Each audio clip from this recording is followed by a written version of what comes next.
data analyst since 2018 after I decided to try something new and switch careers. I make videos here on YouTube to share my experiences and to help other people that are trying to break into data. If you're just getting started in the world of analytics and have some questions, feel free to either leave them in the comments below or you can reach me here on Twitter. In this video, I'll be sharing information on what exactly data analytics is. So let's start with the basics. What is data? As you're aware, we live in a world overflowing with information, and all of this information is data. From liking a photo on Instagram to reading over a receipt from an online order, you interact with data multiple times a day. First, we have text data, or strings, as we call it within the analytics world.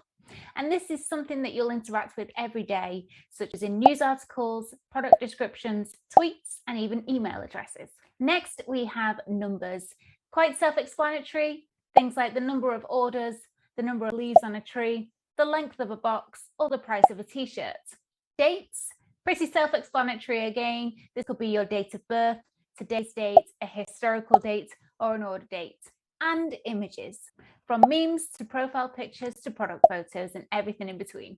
There are many more technical data types available too, such as geospatial data, Boolean data, which is true or false data, arrays, character, integers, and enums. This is just to name a few, but don't worry, we'll just focus on numbers, text, dates, and images for now. So data analytics is the process of using data to make decisions and to discover interesting insights.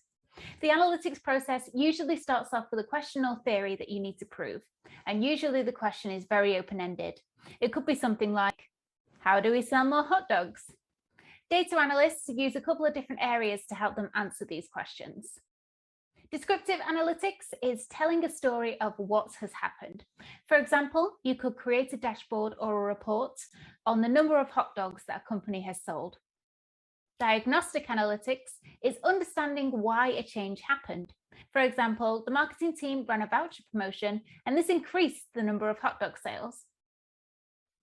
Predictive Analytics is using data to make a prediction about what may happen in the future.